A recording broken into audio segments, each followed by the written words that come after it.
Graça e paz, meu irmão, minha irmã, sejam muito bem-vindos a mais um episódio do nosso CNCast. Meu nome é Thiago Sá, juntamente com o Elô, estamos muito felizes com o bate-papo que vamos ter hoje. E hoje nós vamos falar sobre como construir um casamento forte. Então, se você é casado, é para você. E se você quer casar, também é. Nós estamos aqui prontos para aprender tudo, para aplicar quando os nossos varão e varoa valorosos chegarem. Então, peguem papel e caneta e não percam nada do que vai ser dito aqui. E esse é um podcast muito especial, porque nós não temos um só convidado, temos dois convidados. E eu sou meio suspeito de falar, porque eu conheço eles um pouquinho mais de perto. Estamos com o pastor Felipe Sá e sua esposa Ione Sá. São, além de meus pais, são pastores aqui do Ministério Verbo da Vida, pastores auxiliares do pastor Humberto na Zona Norte. E tem uma jornada de ministério bem longa aí, com muita história para contar. Sejam muito bem-vindos vocês dois. Obrigado pelo convite, estamos aqui para contribuir com o reino e com o rei. Amém, sejamos bem-vindos aqui, né? Então, eu sou a mãe do Tiago, mãe do Júlio, do Mateus, casada com Felipe. Há 27 anos. Há 27 anos de casados casamento para e sempre. quantos anos juntos, assim, sem casamento também? 35. 35, olha, 35 ele sabe, 35 anos olha juntinhos só. aí, desde os nossos 15, Eu sou a parte 14 que anos. sabe das coisas. E a gente já quer começar falando com vocês um pouco qual é a importância do casamento, qual é o propósito do casamento. Deus ele estabeleceu isso na criação, né? Então, quando ele fez o homem e a mulher em Gênesis 1:26, ele diz que devemos multiplicar, né, encher a terra. Então, o propósito principal do casamento é constituir família, é criar filhos, é fazer filhos, né, para Deus e fazer com que o reino seja estabelecido aqui na terra através da palavra e do Espírito. Amém, amém. Rapaz, a importância do casamento para mim, eu já tinha essa visão desde a infância, né? Eu fui praticamente nascida e criada em convento de freira. Então, eu fui praticamente preparada para ser uma freira, uma noviça, né? E ali teve um momento até que me acolheram mesmo de perto e eu digo, não, eu quero casar, eu quero ter filhos. E ali, uma jovem freira, na época eu já namorava com ele, e ela começou a reclamar do meu namoro. Não, porque você está namorando, você é muito nova, eu tinha 15 anos na época. E ela começou a colocar areia no meu namoro com ele. E aí eu fui me desvencilhando. Por fim, essa freira saiu do meu caminho, mudou de convento e eu, enfim, consegui naquele lugar namorar, noivar e celebrar o nosso casamento com um padre há 27 anos atrás, num colégio de freira. Vocês casaram no colégio de freira que a senhora foi criada. No convento de freira, onde eu fui criada para ser freira. E a equipe lá de freiras estavam lá tocando no casamento, celebrando junto com a gente. E foi um tempo maravilhoso. Graças a Deus. E ele, por outro lado, quando a gente namorava, eu ia na igreja católica para vê-lo. Quase eu desviei da igreja católica, porque eu ia de manhã para a missa, no convento de freira que eu estudei, e à tarde ele ia para a igreja de Casa Forte, igreja católica de Casa Forte, na época do padre Edivaldo, né? E a minha intenção não era mais a missa, já era mesmo conquistar, fisgar meu namorado. Muito bom. Inclusive, eu ia fazer outra pergunta, mas já que vocês entraram nesse tema, eu vou fazer uma pergunta direcionada aos solteiros, que eu tenho interesse pessoal nos conselhos. Eu acho que o casamento ele começa um pouco antes, né? Eu penso que se você quer casar, talvez você não tenha ninguém, mas você pode começar a se preparar para o casamento.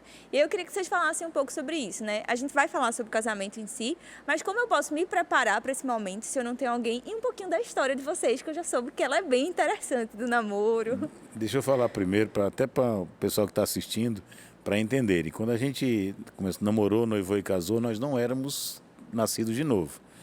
Então, o nosso namoro não é uma referência no sentido bíblico de um namoro cristão. Então, o namoro cristão ele precisa ser baseado naquilo que Deus fala, na direção do Espírito Santo, guiado mesmo, sem pressa, porque a gente, quando começou a namorar, a gente não pensava em casamento, mas o cristão que pretende namorar, o jovem cristão que pretende namorar, ele tem que namorar para casar. Ele, obviamente, que o namoro cristão é um namoro santo, é um namoro separado, é um namoro consagrado a Deus, onde as pessoas vão se conhecer e vão orar juntos para construir, se preparar para constituir uma família. Então, a gente precisa até quebrar um paradigma na sociedade, né? que hoje é a cultura do ficar, é a cultura do experimentar. Então, isso não é uma cultura bíblica. Do reino de Deus não é assim. O reino de Deus o que deve ser feito é pessoas, não, eu tenho interesse em você, eu tenho interesse em um varão na varoa, eu vice-versa, mas com a intenção de constituir uma família para o Senhor. Porque nós não somos donos nem da nossa própria vida. Então, nós temos que entender isso. Quando a gente entrega a vida ao Senhor, então a dono da vida é o Senhor. Então, Ele vai ser o dono do nosso casamento, Ele vai ser o dono da nossa família, Ele vai ser dono para que a nossa família seja um modelo da família segundo o padrão de Deus. Então, só respondendo a sua pergunta, então, a gente teve uma história antes de Jesus Cristo, mas graças a Deus que, mesmo sem a gente estar nele, Ele estava com a gente, né, de uma certa forma, e nos ajudou e nos trouxe até aqui. Mas o namoro cristão é um namoro santo, é um namoro onde os pais precisam participar, os pastores precisam participar, para que haja mesmo um preparar daquela pessoa para uma futura constituição da família. Não sei se eu consegui responder a pergunta. Um acompanhamento, né? Eles não estão caminhando sozinhos, como os nossos filhos começaram a namorar até um pouco antes dos 18 anos, mas a gente acompanha, a gente leva para os lugares, eles estão sempre se comunicando com a gente, então tem sido algo bem sadio e bem diferente, porque a gente dá responsabilidades, né? Eles precisam ganhar, conquistar todos os dias a confiança, então a gente sabe onde eles estão, como eles estão e, graças a Deus, pelo contrário do que muito se vê, eles não andam em libertinagem, mas eles andam exercendo a confiança que está sendo imputada a eles. E eu acho que esse acompanhamento dos pais, vocês falaram, tem tudo a ver com isso, né? Você dá o direcionamento certo para aquele relacionamento, que é exatamente o que o senhor falou, né, pastor? Não é um relacionamento que não tem um foco, né? Tem uma meta, tem um objetivo, e o objetivo é casar. Então, todo o meu processo do casamento está iniciando antes, na escolha, na consciência do propósito conjunto. E o namoro é tempo de se conhecer mesmo, né? Nós podemos citar, e onde está falando aí, desculpa interromper, que é o Júlio, né? Nós temos 3 filhos, que é o Tiago, né? Que está aqui, o TX, que está aguardando a varoa, nós estamos orando por isso, aguardando a varoa chegar. Né? A varoa valorosa. Valorosa. Aí, mas o Júlio, ele, desde cedo, ele identificou a pessoa, que é a Júlia, né? A nossa filha que Deus mandou para a gente. E ele falou assim, não, é ela que eu quero como a mãe dos meus filhos, que eu quero como a minha esposa. E ele falou isso antes de ter sentimento. De ter sentimento, entendeu? Então, foi bem uma coisa bem assim, bem diferente, vamos dizer assim, do padrão normal do mundo. No mundo, as pessoas são atraídas... E eles se conhecem desde pequenos, né? As pessoas se interessam pelo corpo, alguma coisa, ou por algum interesse, né, sexual ou qualquer outra área, e acaba indo por causa desse interesse, e não porque vai constituir algo. E aí acaba atravessando o sinal, fazendo coisas erradas, e aí depois percebe que não era aquela pessoa que ele queria.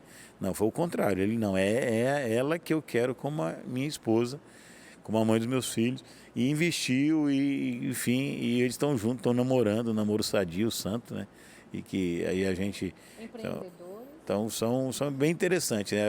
Você vê que é um perfil totalmente diferente do normal, né? Eles passaram meses, né, fazendo devocional juntos, enfim, meses, quase um ano. Mas tinha um apoio dos pais, tinha um né? apoio tudo dos certinho. pais, a gente via, e observava, eles nem se encontravam. Falando um pouco sobre, porque o tema da nossa conversa é um pouco sobre construir um relacionamento forte. E vocês falaram um pouco do início, de como vocês eram católicos e como vocês tinham uma liberdade maior, digamos assim, no relacionamento, que não tinha os princípios cristãos realmente fundamentados, porque vocês não eram nascidos de novo.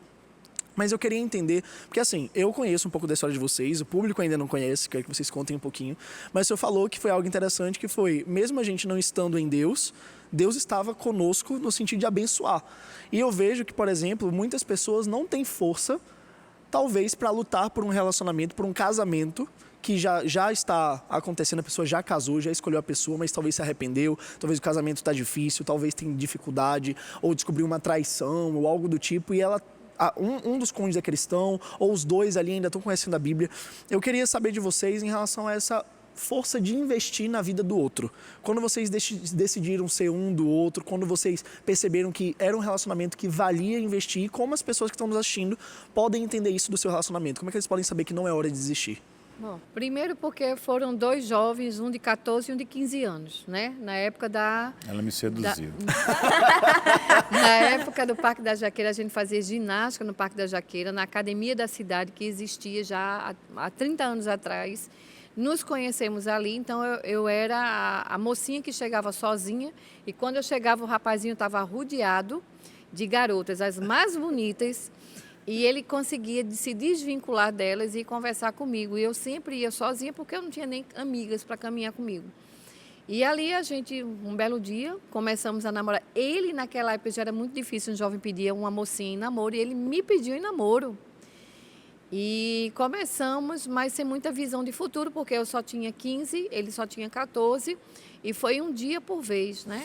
Um dia disseram para gente que era uma brincadeira de criança, namorico de criança. E né? aí, 5 meses depois, ele disse que ia embora para estudar no Colégio Militar de Fortaleza, que ele já era do Colégio Militar do Recife. E ele disse, na época, reze por mim, porque se eu passar no concurso do Colégio Militar, eu vou me embora. Eu disse, não. Aí eu já saí, por causa da minha mãe, que já era evangélica, eu disse, não, eu vou orar por você, porque quem vai resolver seu futuro é você, não sou eu. Então, eu vou orar para que você passe e vá. E assim aconteceu. Ele passou, 6 meses depois, ele foi embora para Fortaleza.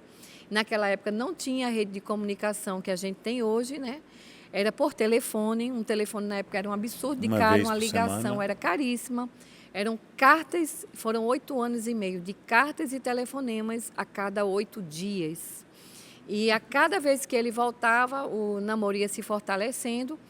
A gente não era evangélico ainda, mas a gente tinha temor a Deus, e eu era muito fundamentada nesses valores de pai, de mãe.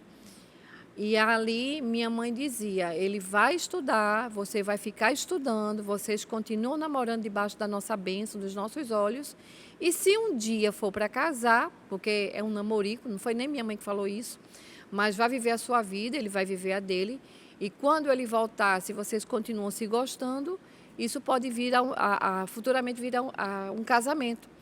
E aquilo sempre foi se consolidando, o namoro foi se consolidando. E quando a gente estava junto, era os 30 dias juntos. Férias, então, né? Nas férias. Férias, né? Quando ele voltava. Então, ele sempre voltava para a namorada que estava esperando. E essa namorada, de fato e de verdade, Na estava época, esperando. ela me chamava de joia rara, né? Joia rara, nem Então me eu não podia lembrava. perder, E eu né? baixinha.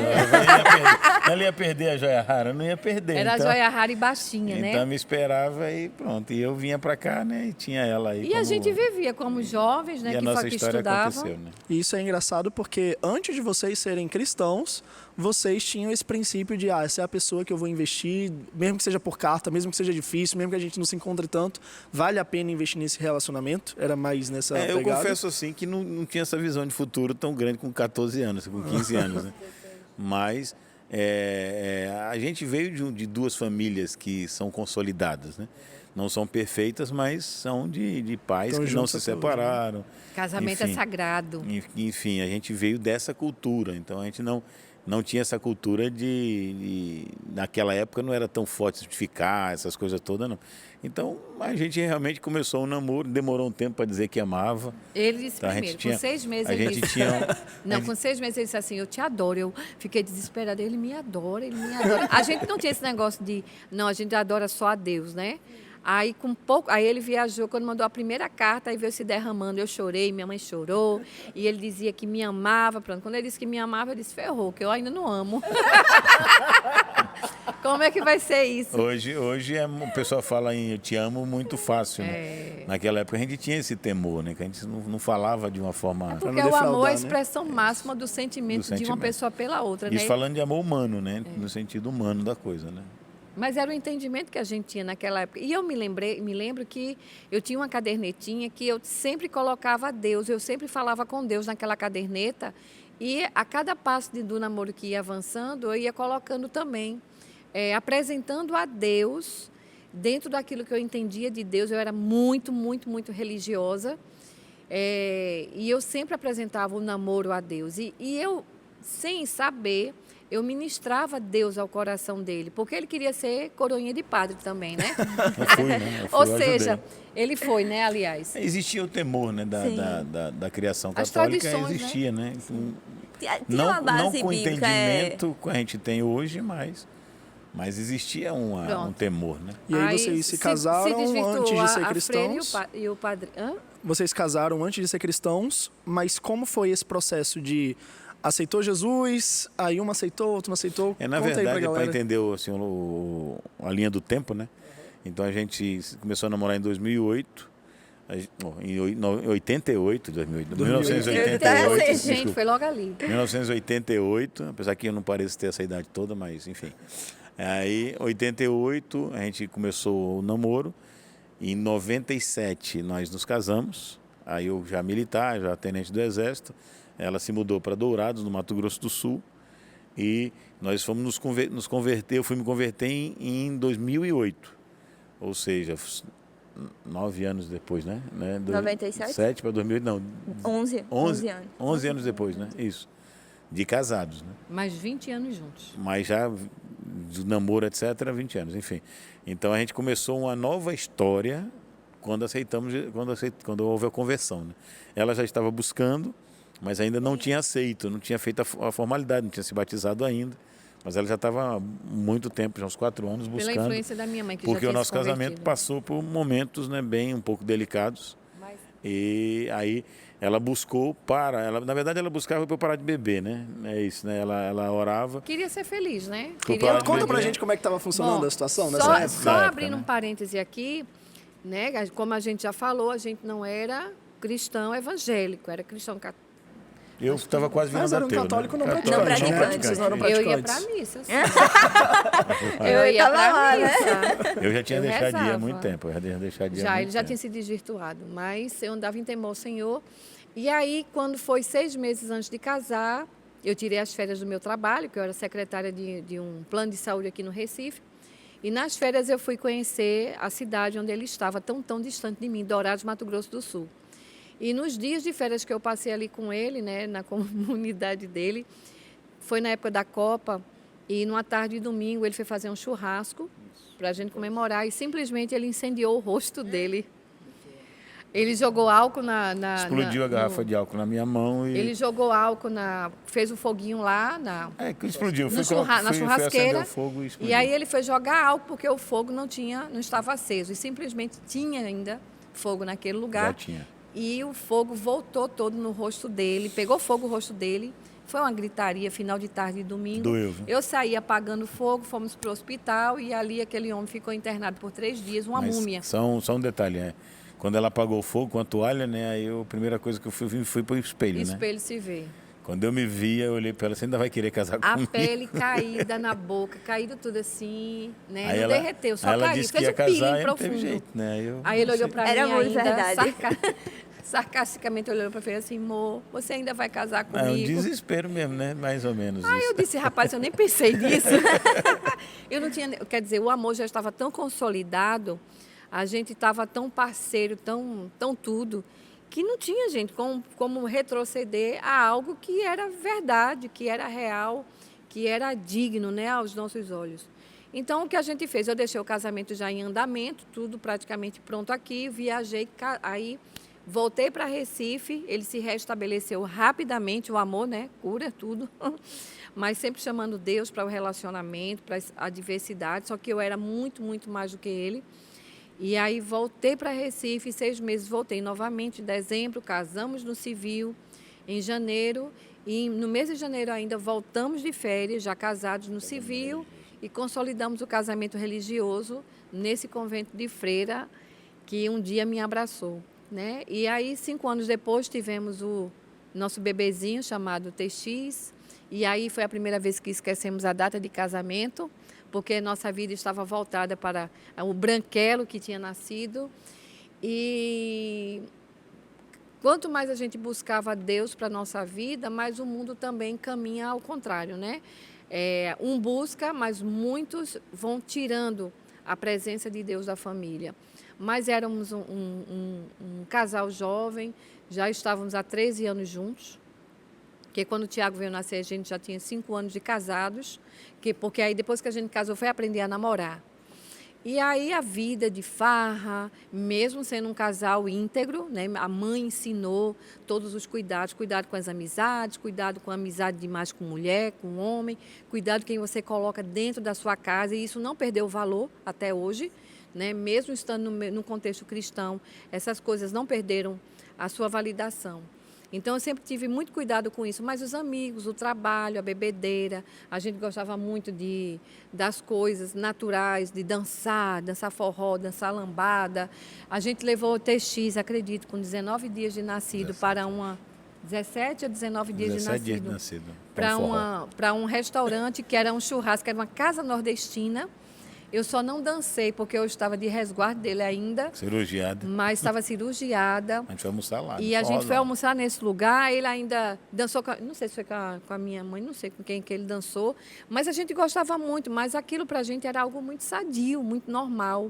Não tinha maldade, de verdade não O tinha grande, assim, para a gente maldade. entrar, né, no que o Thiago perguntou, mas o nosso casamento começou a se desgastar, né?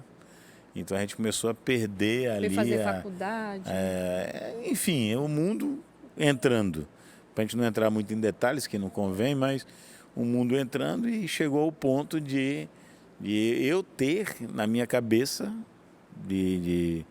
influenciada pelas trevas ali, eu ter a convicção de que um dia eu ia me separar. Então eu tinha caído nessa armadilha. Tinha aquelas histórias, né? Troque a mulher de 40 por 2 de 20. Tem aquelas frases do inferno que ficam acabando martelando na mente do marido. Então, acabei colocando isso na minha cabeça.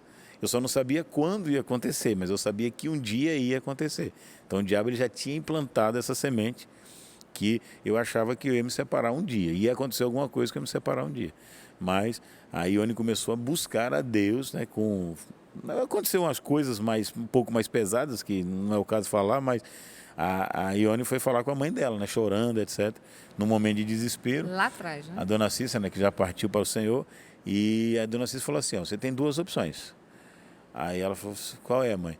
Ou você entrega ele de vez para o mundo e perde a sua família, ou você luta por ele. E aí, como ela é uma mulher temente a Deus, já frequentava uma igreja com a irmã nossa. Ela era Jesus para mim na Isso, época, né? ela era a Bíblia que ela não lia, lia. né? Então, nesse momento, a Ione tomou uma decisão, né? De lutar pela família. Aí ela disse para mim uma vez, filha, o ano tem 365 dias. Qual é o dia do ano que você dedica ao Senhor, que você busca ao Senhor? Quem rege a sua casa, o seu casamento? E aí aquilo, mãe fala, né? Aí engraçado Ione é que sempre foi temente à mãe, sempre foi bem ligada à Deus mãe, e né? temente à minha mãe, porque minha mãe, eu buscava a minha mãe para ter a resposta de Deus, porque eu não lia a Bíblia, mesmo sendo religiosa, mas eu ouvia o que a minha mãe falava, e ela dizia que a obediência sempre vence, sempre tem o seu lugar de vitória. E um dos versículos que me mexeu muito, Salmo 128, que é o Salmos da Família, que diz, como é feliz aquele que teme ao Senhor e que anda em seus caminhos.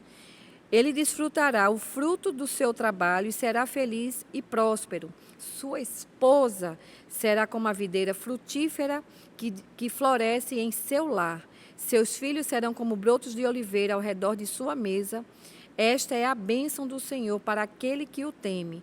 Que o Senhor abençoe desde Sião e que você seja a prosperidade de Jerusalém enquanto viver. E que viva para ver seus netos e que Israel tenha paz. Então, quando eu vi esse capítulo de Salmos da Família, eu fiquei, meu Deus. E aí eu fui olhar para a minha família e eu via, não tinha libertinagem, não tinha coisas que desagradasse. Extravagantes, né? Porque eu tinha temor ao Senhor. Eu guardava e resguardava a minha casa como eu podia. Só que eu sozinha não tinha força. E aí eu comecei a querer buscar uma igreja onde me agregasse a parte espiritual que estava faltando. Porque quem estava liderando a minha casa? Mesmo eu tendo temor a Deus, mas eu não tinha sabedoria na palavra para conduzir uma família. Porque se eu fosse esperar pelo meu marido, naquela época ainda não tinha condição, porque ele estava totalmente desvirtuado, apesar de ser um bom marido, um bom dono de casa, mas ele não tinha a plenitude de Cristo dentro da vida dele para transbordar aquilo na família, no lar dele. Então a gente era um feliz meia boca, entendeu? Porque se a gente não tem Cristo, que é a pedra angular para um casamento, para uma estrutura humana, como a casa de Deus, como é que essa família vai se sustentar em Deus e ser conduzida para a vontade do Senhor. Alguém tinha que ir buscar, então quem começou fui eu, 2 anos antes de TX nascer, porque são processos, né? E toda vez que a gente cai em alguma situação difícil, de quem é a culpa? E às vezes acha até que a culpa é de Deus, mas não, a gente não vai buscar e a gente quer que seja tudo rápido. Então um dia minha mãe disse assim, quem vai lutar por esse casamento? Você vai entregar às trevas, o seu marido, o seu casamento, não vai ser rápido, então, mas se você buscar, vai ter vitória. E a partir dali, quando eu tomei uma decisão, quando o meu casamento estava à beira do precipício, há anos atrás, então eu tomei uma decisão e comecei a ir para a igreja evangélica escondida dele durante a semana. Por quê? Tinha uma mulher sábia me dirigindo. Se ele não gostava que eu fosse à igreja, ele era contra dízimo, oferta. O que é que você está fazendo com o meu dinheiro? Contra pastores. Contra pastores, tudo. Então Quem eu diria, comecei né? a igreja à tarde, Na numa verdade, eu terça-feira à não, né? O tarde. velho homem que morreu. O velho homem, esse aí não. Isso. Então, alguém precisou buscar Deus para a sua casa, para o seu lar. Então, eu ia domingo de manhã bem cedo, o Tiago ia junto comigo, ia em jejum. Mas a mesma mulher que buscava Cristo para seu lar, que queria Deus para a sua vida, era a mesma mulher que destruía tudo no minuto seguinte. Ia para a igreja de manhã cedo, mas na hora do café, na hora do almoço, desfazia tudo aquilo. Para o povo entender, né? Uma palavra dita aí vinha a parte de perder a paciência, falar a parte mais colérica. O Tiago conhece bem essa parte, né? Aí, de repente, uma palavra gerava uma confusão, gerava uma briga. É porque então, a gente quer lutar na nossa força, mas isso né? acontece, porque o inimigo ele não está satisfeito, né? Então, quando uma pessoa se levanta para lutar pela sua família, lutar por aquilo que Deus deu para ela, e o inimigo vai tentar de todas as formas destruir mesmo, impedir, né? Porque isso é normal acontecer. Ele é dono, entre aspas, de um território que era da minha vida e estava conseguindo fazer o trabalho dele, que é matar, roubar e destruir, e de repente se levanta um pilar, um baluarte, uma pessoa que não, você não vai vencer, então ele vai tentar montar várias armadilhas para impedir que Deus tenha sucesso, que o milagre aconteça. Então, aí é onde entra a perseverança, né? Então, a gente tem que quero honrar minha sogra, porque ela era uma mulher perseverante, era uma mulher que não desistia. Então, transmitiu isso para a Ione, e Ione não desistiu. Eu falei assim, tem até momentos em que, lutando contra inimigo mesmo, em cima da cama, né? Enfim, tem alguns momentos bem assim, uma batalha espiritual, que na época era o que ela tinha de conhecimento, de entendimento bíblico, e brigou, lutou, né? se posicionou. Me posicionei dentro de casa contra o inimigo. Enquanto isso, eu aumentando, às vezes, a bebida, às vezes eu saía, teve uns 2 momentos... Quanto mais eu buscava, mais cego ele andava. Teve uns 2 momentos que eu não me lembro como eu voltei para casa. E detalhe, em cima de uma moto. Então, você vê a proteção. Quando a gente não estava com Deus, mas Deus estava com a gente. Porque foi Deus que me trouxe. Foi muita oração, foi os anjos, né? Muita oração, muita... Eu lembro dessa época, mais ou menos, que eu tinha uns 6 anos ali. E eu lembro que era assim, todo domingo eu ia às 7 da manhã com minha mãe pra igreja. E aí só ia eu e ela. E aí na volta da igreja, a gente chegava em casa pra sair com meu pai pra praia. E ele ficava esperando em casa, fazia o café, ia arrumando a mesa. E às vezes a tentação que eu tinha para falar e vomitar algumas coisas porque eu queria que ele visse Deus como eu estava vendo. Eu dizia assim, eu quero ser feliz, mas ele não quer ser feliz. Quanto mais eu busco Deus, mais ele busca o mundo. Tiago, fala aí. E deixa eu só perguntar uma coisa, porque assim, eu acho que toda a história de vocês... Eu perdi, porque a mulher que interrompeu, eu queria ver o que ele ia falar, mas... Sim, o que eu ia falar era que quando ia para a igreja, muitas pessoas hoje estão num casamento parecido com isso. A mulher tá lutando, ora, pode ser um homem também, né? Sim, não vou prender num lado só, mas um dos cônjuges tá lutando, tá orando e às vezes eles não veem resultado. E assim, a gente contando, assim parece que, porque a gente já sabe qual foi o resultado no final, parece que é muito simples o processo. Foi tipo oração, oração, oração, oração e deu tudo certo no final. Nesse processo, eu quero saber quais são as dicas que vocês têm para quem está passando por isso hoje em relação à fé para que o resultado futuro chegue. Eu costumo dizer assim, quando aconselho pessoas que estão nessa situação, o primeiro ponto é uma coisa que talvez a Ione não tinha na época, porque ela queria mesmo e Deus honrou isso, mas quando você luta por algo que você deseja, isso é bom, isso é maravilhoso, quando você luta. Mas aquilo não pode fazer de você te prender naquela pessoa, naquela solução. Vou tentar ser mais claro. Eu costumo dizer que, imagina que tem o sol, fazendo analogia, como sendo Deus, certo? E aí, mas eu quero a chuva, eu quero uma nuvem. E aí eu olho tanto para a nuvem que eu não consigo mais enxergar Deus. Então, o que eu digo para as pessoas? Olhe para Deus, certo? Foque em Deus, que Ele traz a nuvem. As pessoas não focam na nuvem. E aí, como não vê a nuvem, ou não vê os resultados, não vê as coisas acontecendo, e aí se frustram, se angustiam e sofrem mais no processo, durante o processo. Então, quando você consegue entregar, é Salmos 37:5, né? Entrega, verso 37:5, entrega o teu caminho ao Senhor. E aí confia nele. Essa confiança, quando você desenvolve essa confiança, o resultado ele é importante e vai acontecer pela fé. Mas não se torna mais o fator da sua paz, da sua alegria, da sua vida com Deus. Não sei se estou conseguindo entender. Sim, né? Porque a paz que excede entendimento é algo mais precioso que a gente conquistou na Bíblia. Jesus diz assim, eu vos deixo a paz eu vos dou.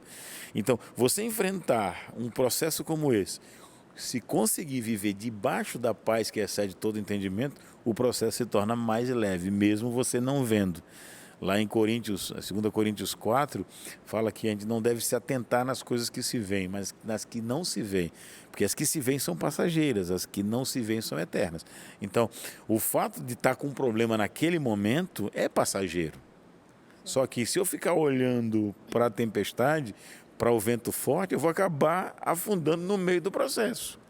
Então, é fácil? É simples? Não é simples, não é fácil, porque requer muita maturidade espiritual, porque a gente está muito preso a essa dimensão. Então, a gente quer o resultado material para poder sentir essa paz. Isso não é tão simples assim, mas é complexo. Mas, se você encontrar essa paz que excede todo entendimento no meio de um processo, eu costumo dizer, vou abrir aqui, eu estava orando pelo Tiago, um dia ele fez algo que eu não gostei, me deixou muito triste, e eu me ajoelhei e falei assim, Senhor, estou angustiado, fiquei mal, assim, o diabo veio com força total. Falei, Senhor, eu estou orando por ele, estou fazendo, não vi o resultado ainda. E aí, na hora que eu terminei, eu chamo de oração de murmuração, né? Porque você está murmurando contra Deus, né? Mas Deus, eu estou melhor, gente. Mas escute, aí na hora que eu terminei a oração, eu escutei dentro do meu espírito. Você deixou de confiar em mim, foi? Eita. Meu Deus do céu, eu levantei naquele momento e falei assim, eu nunca mais oro dessa forma por ele, porque ele é seu. Agora eu sei que você está cuidando. Então, se o marido conseguir, não é fácil, porque está convivendo, é um processo. Mas se ele conseguir lutar pela sua esposa, ou vice-versa, sua esposa lutar pelo seu marido, debaixo da paz que excede todo o entendimento, o processo vai ser muito mais fácil. Mas, se você não tem essa paz, continue lutando mesmo diante de pressão, só não desista. Entendeu? Porque assim, é melhor, tem uma frase, né, acho que não sei se é na administração, sei lá, eu escutei em algum lugar, que diz assim, é melhor você perder tendo a consciência de que você lutou, do que você não lutar e perder tendo o peso de não ter tentado, de não ter lutado.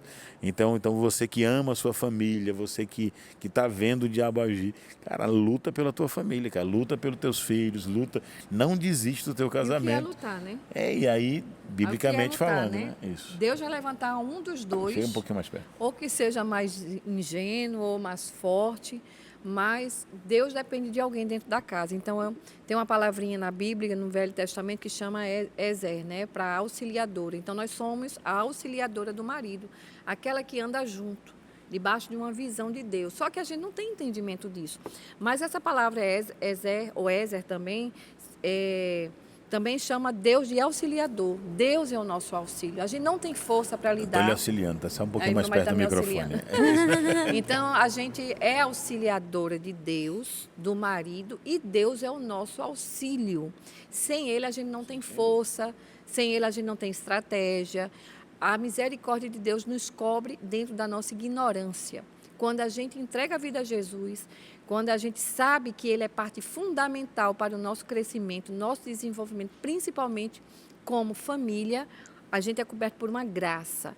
Então, quando eu entendi que eu precisava entregar meu fardo ao Senhor, que eu não tinha força nem capacidade, era humanamente impossível lutar aquela luta sozinha do meu casamento. Meu marido estava no mundo, onde meu marido subia numa moto, saía bem, voltava muitas vezes cheio mesmo, embriagado. E aí eu tive que buscar o auxílio de Deus, o Ézer. E aí, quando ele chegava, só dando um exemplo, o que eu fazia? A vontade humana, natural, da mulher tola, era descer do prédio e esculhambar, né? Eu conversei com você, e você fez isso, isso e isso, você não respeitou seus filhos, e está em cima de uma moto. A carne queria falar isso. Mas aí, porque alguém tinha me orientado e porque o Espírito Santo estava me ajudando, Deus estava me dando a graça, o auxílio chegou para eu descer e dizer diferente. Descia, pegava na mão dele, eu ligava na portaria e dizia, olha, assim que meu marido chegar, me dá um toque, não precisa eu atender o telefone. Aí, quando o interfone tocava, eu me enchia de Deus, né, da força e da capacidade dele.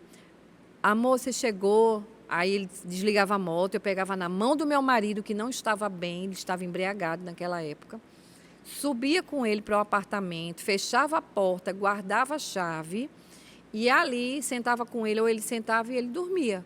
Ou dormia no sofá, ou ia para a cama, mas eu comecei a descansar em Deus. Porque eu não ficava mais com a mente perturbada. Eu ia para a minha cama, ligava o ar-condicionado e dormia. Quando eu não tinha Deus como meu auxílio, era só eu, a mulher tola, andando sozinha. Só um pouquinho. Na verdade, tinha Era pesado. Deus, mas ainda não tinha entregue todo o fardo. Não tinha revelação. Tinha entendimento, Não tinha entendimento, isso. entendeu? Então, muitas mulheres hoje têm Deus, têm entendimento, mas ainda andam na tolice, na força da sua capacidade, numa guerra. Eu quis chamar a atenção a isso, porque tem muitas pessoas que... Não quer dizer que você não tem Deus, não é isso. Você tem. Mas Só não que tem o entendimento, o a sabedoria. entendimento de que não é você, E é às Deus. vezes De não dizer, tem a faça diferente. disposição de usar as ferramentas da Isso. palavra, né? Também. Porque a gente tem... Nós temos sentimentos e às vezes a gente quer dar vazão aos nossos sentimentos. A gente ensina aqui na igreja que é a diferença do logos pro rema, né? Então, o logos é você sabe, você conhece, mas você não tem sábio, você não tem sabedoria. Então, aquilo não se torna aplicável porque não desceu ainda pro coração como uma revelação. Porque a pessoa que está lutando, ela quer o resultado. Se ela souber que a ferramenta é igual você desmontar um aparelho. Se você tiver a chave de fenda correta, é muito mais fácil. Se você for usar a faca, vai demorar mais e pode não dar certo. Não é assim? Mais ou menos isso. Então, quando você tem a revelação da palavra, como a Ione teve, então ela passou a descansar no Senhor. E trabalhar e ser uma com Deus, era o ser mesmo, cooperadora de Deus para ver o acontecer na minha casa. naturalmente, era o mesmo resultado, ou seja, não estava vendo a diferença, mas quando ela começou a descansar em Deus, primeiro ela ficou mais leve o processo e o resultado veio à tona. Não foi rápido, não foi fácil, mas foi uma caminhada de fé em fé. E uma das coisas que acontecia sempre, que quando ele saía de manhã para trabalhar, Isso é eu dizia, interessante. vai com Deus, Deus te abençoe, te proteja, te guarde, te livre de todo mal. Te torna invisível para Te o mal. torna invisível para o mal, em cima de uma moto, né? Ele tem moto até hoje. E aí, uma vez a gente brigou por causa já eu vendo as coisas visualmente, espiritualmente, e ele com a mente totalmente no mundo, né? Então, coisas que eu fazia. Uma foi essa. Aí no dia que a gente brigou, aí a gente brigou, mas não brigou. Deixa eu auxiliar ela. Não esquece do que você está falando. Sim. Seja invisível do mal, senão você vai esquecer. Aí quando eu sentei no sofá, ele do meu lado, ele veio, me deu um beijinho. Nunca deixamos de trocar um beijinho. São 27 anos de casado, mas até hoje, mesmo às vezes quando está meio confusa a situação, mas dá o beijinho para quebrar, né? Para não dar cabimento ao inimigo. Beijo sua esposa, viu? Beijo na boca, viu que é bom. E aí ele dá aquele beijinho, né? Tchau, amor, bom dia. E aí, o que aconteceu? Ele voltou, ele fechou a porta, esperando. E ele voltou e disse, você não vai orar, você não vai me abençoar hoje, não? Quando ele falou aquilo, pela primeira vez, eu vi que ele ouvia as minhas orações. E ele voltou e disse, você não vai... Aí eu olhei para ele assim, eu já abençoei. Ele é porque eu não ouvi. Eu disse, mas eu já abençoei no meu coração. Sou braba, né? E não eu foi já tão tinha, leve né? assim, não. Mas aí, gente, quando ele falou aquilo me fortaleceu.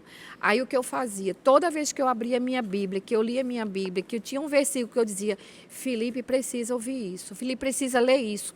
Aí eu marcava o texto, deixava na mesa de computador dele, porque eu sabia que ele não ia ler, que ele não ia deixar de ler, porque ele era curioso. E ali... Ele dizia assim, você não vai orar por mim? Aí até que um dia ele começou a me acordar, amor, já deu, vai dar a hora da igreja. Você não vai para o culto, não? Você vai para a igreja, vai orar pela família. Ele começou a me considerar como uma mulher de oração da casa. E, amados, foi num momento de desespero mesmo, que eu coloquei meu joelho no chão e pela fé eu declarei, eu e minha casa serviremos ao Senhor. E lancei no reino espiritual, porque era uma luta muito pesada para eu carregar sozinha. E você acha que parou por aí? Claro que não. Então eu precisei ir para vários carnavais, consagrava minha vida, meu corpo, minha mente, meu coração, tudo. Me organizava, ia, mas eu ia em oração em todo o tempo. Naquela época, para proteger ele, eu né? não era batizada ainda no Espírito Santo, eu não era batizada nas águas ainda, mas eu era o anjo da guarda do meu marido. Agora ele fazia alguma coisa de errado? Não, ele só queria brincar, ele só queria pular carnaval. E ali a gente ia para o camarote. O maior problema era a bebida. Né? A gente ia para o camarote, o problema dele era a bebida. Depois de Moisés, eu digo que ele é o homem mais manso da terra. Então ele não fazia mal a ninguém, o único mal era ele mesmo, porque um homem desse tamanho, se ele parasse num canto para dormir, ia ser 3 horas para esperar ele acordar. Então, eu já tinha uma convivência que eu me tornei a proteção do meu marido. E aí, o que acontecia? Às vezes, eu pegava uma cerveja, fazia de conta que ia beber, porque eu tinha 2 filhos pequenos em casa, mas ali, discretamente, eu derramava toda a cerveja fora. Até o momento que ele disse assim, tu tá tomando muita cerveja, só que eu não me embriagava, né? Que eu não bebia. Mas, gente, era Deus dando estratégia, sabedoria para eu sair e voltar para casa com o meu marido. Porque se eu não fosse, ia ser pior. Porque eu ficava ali como estratégia. Se eu visse alguma situação adversa, eu virava o lado, virava para cá. E era muito melhor ele estar ali, sem precisar me ligar, me dar satisfação, porque eu já estava com ele. E os pais dele também, e meus pais, minha mãe, principalmente a mulher da oração, a mulher de Deus que estava me conduzindo a Cristo, ela via tudo aquilo e ela ia me dando sabedoria e orientação. Então, eu pergunto, um homem ou uma mulher hoje que está buscando a Deus para o seu lar, para a sua vida, para o seu casamento, para a criação dos seus filhos, está buscando sabedoria, orientação e conselhos com quem? Com quem leva para a ruína? Porque eu teria 2 opções, lembra? Um era desistir do meu casamento, entregar meu casamento, né, para o inferno, acabar logo com tudo, porque não deu certo. Por quê? Alguém tinha que ser Jesus dentro de casa. Então, todas as vezes que eu me submetia à vontade de Deus, eu era menos lesionada. Tinha um sacrifício de ir. Então, uma coisa que eu digo, não julgue uma pessoa que está na igreja, está no mundo. Será que ela realmente está no mundo? Ou ela está sendo Cristo para alguém? Então, é um fardo pesado você também querer ser Cristo para uma pessoa. Mas eu não me arrependo, porque apesar da minha ingenuidade em muitas coisas, e pela cada igreja que você vai, tem os amuletos, né? E eu respeito, eu não gosto que ninguém fale da fé de ninguém, porque foi de fé em fé, de glória em glória, que a minha família foi se chegando a Deus. E eu era casada, eu gosto de dizer que eu era casada com um pastor e eu não sabia. Então, graças a Deus que o orgulho, a vaidade, ou o fardo está muito pesado, eu não aguento. Já pensou se eu tivesse desistido no meio do caminho? E aí, quando meu marido teve o seu verdadeiro encontro com Deus, foi longe de mim, que ele confessou os pecados dele, também eu não estou dizendo, vá confessar seus pecados, cuidado, porque eu tinha força em Deus para ouvir as coisas que ele me contou na época. E foi tão forte o testemunho dele, que depois que ele veio me dizer, ele agradeceu pelos versículos que eu deixei para ele, pelas cobranças que eu não fiz, pelos momentos que eu parecia ser a tola que aceitava as coisas, mas não era porque eu estava aceitando, mas era porque eu estava deixando que Cristo pudesse apacentar aquela ovelha fora do aprisco. Amém? Então, muitas pessoas perdem a bênção de Deus porque não usam da sabedoria de Deus para lidar. Então, você precisa morrer. Se o grão... lá em Se o grão de trigo não morrer. João diz que se o grão de trigo caindo na terra não morrer, ele fica só. Mas se morrer, dará muitos frutos. Então, eu e Ione precisei morrer diante de cada desafio que se levantou. E aí, no dia que esse homem entregou a vida a Jesus, aí eu tive que ser forte para ouvi-lo pedir perdão. Tive que ser forte para ouvi-lo confessar pecados de 20 anos de namoro, noivado e casamento. Precisei de ficar de pé de tal forma que ele precisou até orar por mim. E aí eu disse, Senhor, e agora? Aí ele disse, filha, feche a página do velho livro e se conceda abrir a página do novo livro, aonde a caneta e as páginas serão de ouro. Anda na minha presença e você vai ver o que eu vou fazer. E alguém disse para mim no posto de gasolina, o que eu faço hoje só entenderás depois. E aí, quando ele se converteu, foi extremamente surreal, não é? Fez muito jejum, ficou muito sensível ao Espírito Santo, foi a viagem que ele fez, voltou 10 quilos mais magro.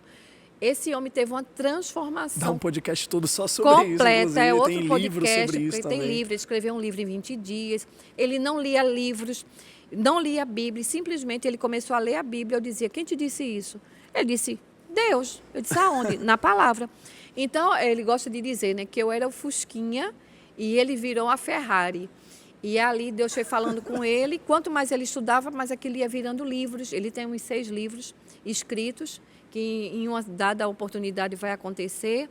E esse homem se deixou ser moldado pelo poder do Espírito Santo e se tornou um grande homem de Deus naquela época, que foi um grande pilar na família, porque todo mundo ficou sem conseguir acreditar.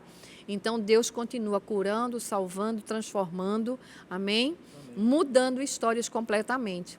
E esse homem passou a ser dizimista fiel. A gente só não ia para a igreja, acho que 2 dias da semana. E com 2 meses de convertido, ele dizia que era pastor. Eu digo, pronto, agora endoidou de vez. Uau, cara. Se tornou um pastor. Isso que é engraçado, que eu conheço vocês, vocês são meus pais, eu conheço essa história, eu vivi parte da história, mas ouvindo vocês falando a experiência, né, é Até totalmente lembra, diferente né? de quem tem bagagem, né?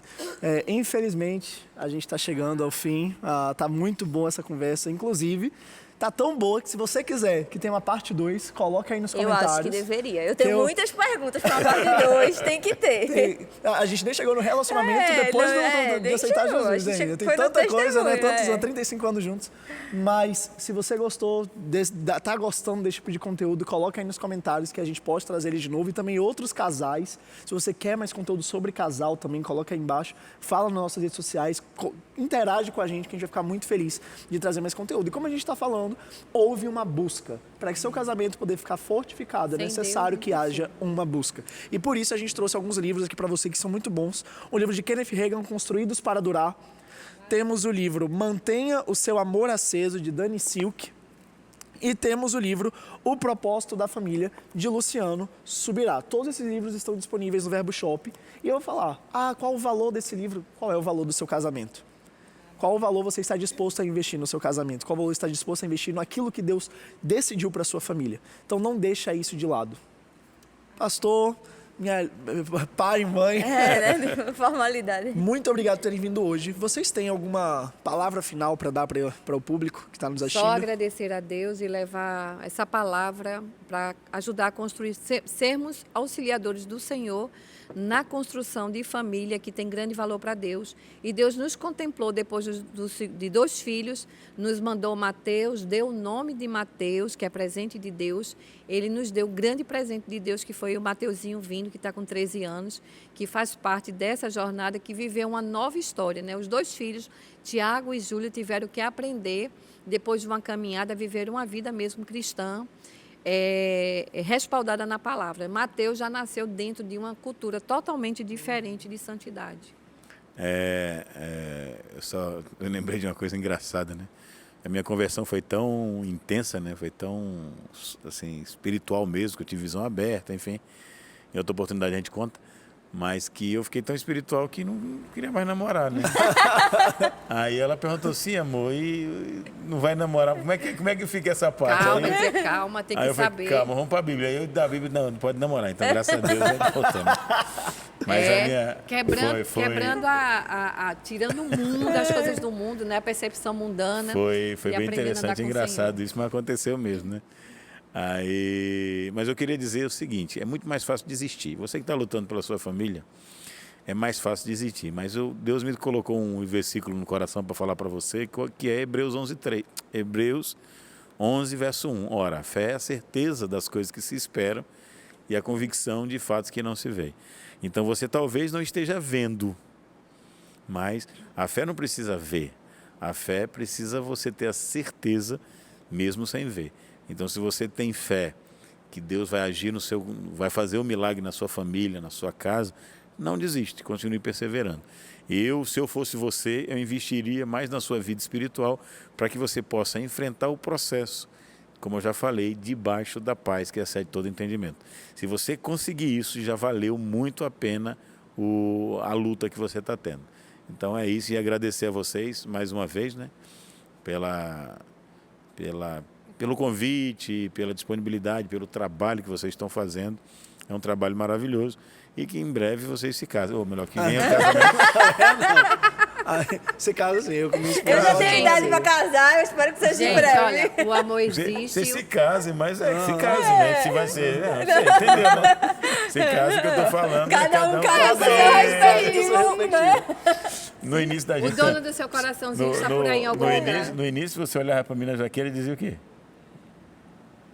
Não tinha jeito. Não. Ela jamais queria casar comigo. Lembra que tu queria namorar comigo? Não queria. Falou, aquele menino chato, não sei mexia o quê. comigo, não, nada mexia, a ver, nada não sei a o ver. quê. Era muito... Não, Linguagem do amor, implicância. Implicante. E aí até que um dia, né, ela foi fisgada. Aí um dia, passando na Jaqueira, eu olhei assim, aí... Pum, a flecha atingiu o coração. Aí eu descobri que ele era mais novo do que eu. Aí entrei numa guerra aqui na mente. Eu disse, não, como?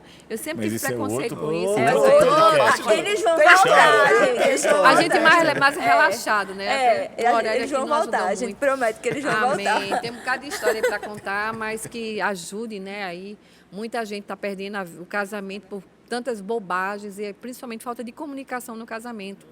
E Deus, nossa, para a gente é novidade de vida todos os dias. O casamento foi consolidado. Deus fez tudo novo de novo. Tem a gente seus se ama. desafios, tem seus desafios ainda, né? um Às vezes bocado, mas chama a assim, gente é amor. mais crente. A parte 2 vai ser boa, pelo visto. Mas é um sucesso e os filhos verdadeiramente vivem isso. E o relacionamento de pai e mãe aprendem também a se perdoar dentro de casa. Amém. Beijo. Foi um prazer Obrigada, estar com vocês. gente. E a gente se encontra nos próximos episódios. Tchau, tchau.